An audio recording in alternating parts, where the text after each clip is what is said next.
Hello. Hello lawyer గారు, నేను రాఘవన్ మాట్లాడుతున్నాను. చెప్పండి రాఘవ్ గారు.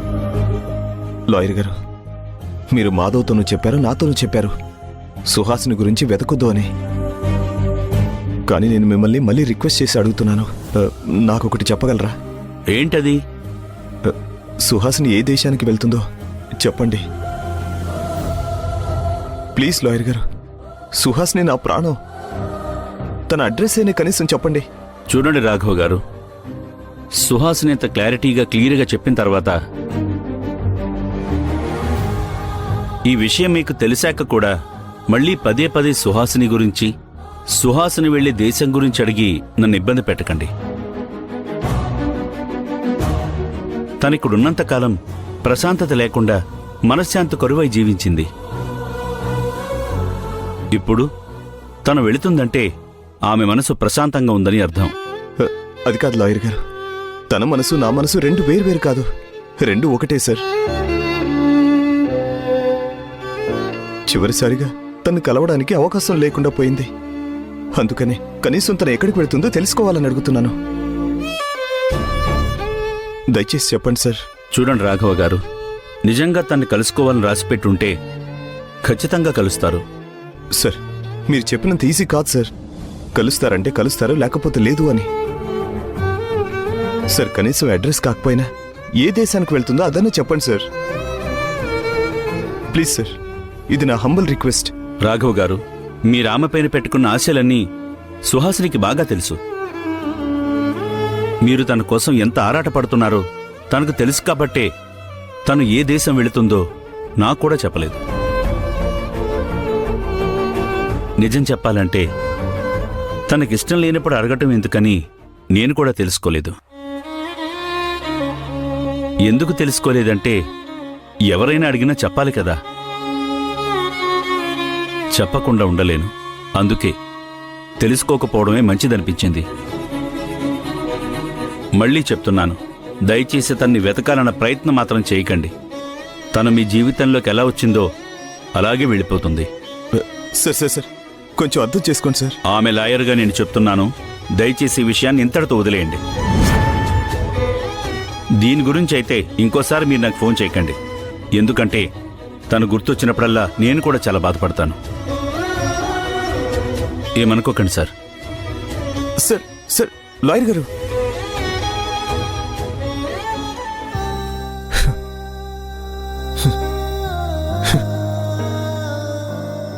ఏంటి సుహాసిని, దేశం కాని దేశంలో ఒక పసిపాపతో నువ్వు ఎలా బతుకుతావు?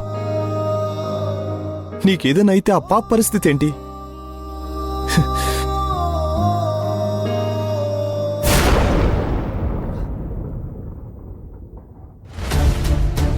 రే మాధవ, ఏంటన్నయ్య, ఏమైంది? మీ వదిన లాయర్తో ఇదిగో ఈ లెటర్ ఇచ్చి పంపించిందిరా.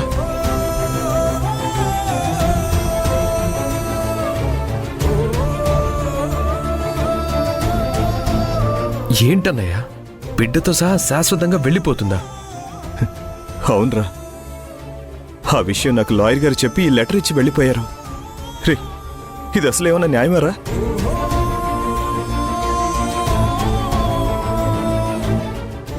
అన్నయ్య ప్లీజ్ ఎమోషనల్ అవ్వకు, ఆలోచిద్దాం.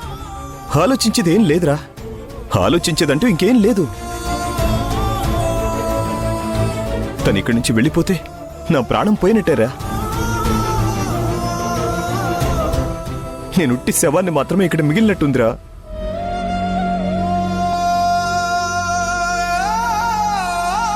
అన్నయ్య ఏంటా మాటలు? బాధపడకన్నయ్య. బాధ కాక ఇంకేం మిగిలిందిరా? ప్రేమించిన వాళ్ళు దొరకకపోతే వాళ్ళు మన కళ్ళ ముందే ఉండి కనపడుతుంటే ఎంత నరకంగా ఉంటుందో నాకిప్పుడు అర్థమవుతుందిరా. కొంతమంది అమ్మాయిలు అబ్బాయిలు ప్రేమించుకున్న తర్వాత వాళ్ళ ప్రేమ దొరకక దక్కించుకోలేక సూసైడ్ చేసుకుని చచ్చిపోయారని విన్నప్పుడు నాకంతగా బాధ అనిపించేది కాదు. పైగా అలా చేసుకున్నందుకు వాళ్ళని కోప్పడేవాణ్ణి, తిట్టేవాణ్ణి. కానీ ఆ బాధ ఏంటో ఇప్పుడు నేను స్వయంగా అనుభవిస్తే తెలుస్తుందిరా.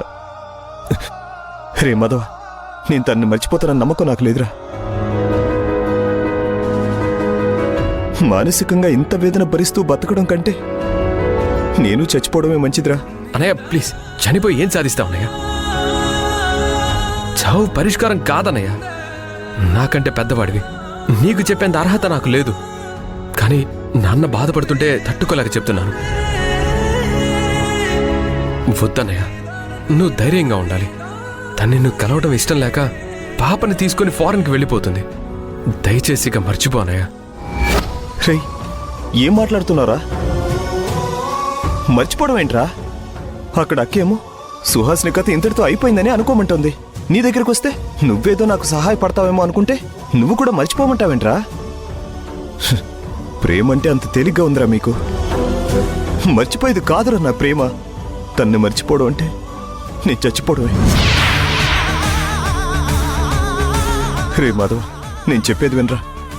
తను ఇక్కడి నుంచి వెళ్ళిపోతే నాకు జీవితమే లేదనిపిస్తోంది. తను ఇంకెప్పటికీ కనపడదురా. ఫారిన్ వెళ్తానని చెప్పింది కానీ వెళ్ళలేదు కదా.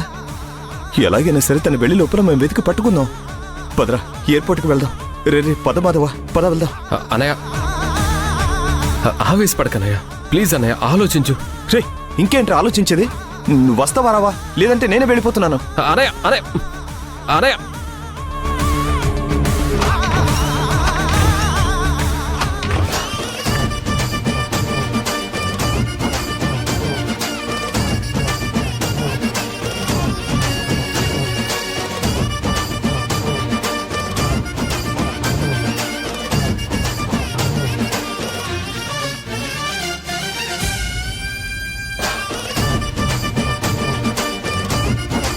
రే మాధవ, చూడరా, ఇప్పుడు కూడా సుహాసిని పాప వచ్చి నా కళ్ళ ముందే నిలబడినట్టుందిరా. కళ్ళెదురుగా ఉన్నట్టు కాదన్నయ్య, నిజంగానే వాళ్ళు మన ఎదురుగా ఉన్నారు.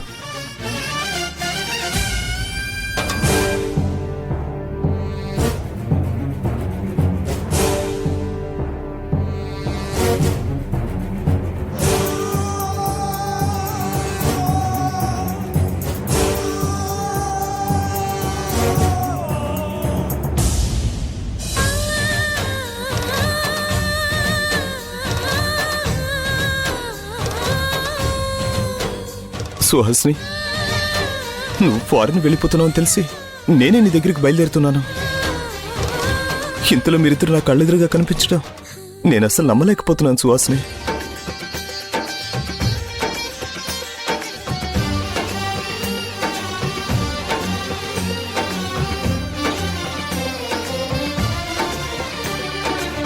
బావగారు, ఇక మీరు సుహాసిని గురించి దిగులు పడాల్సిన అవసరం లేదు. వీళ్ళింకెక్కడికి వెళ్ళరు.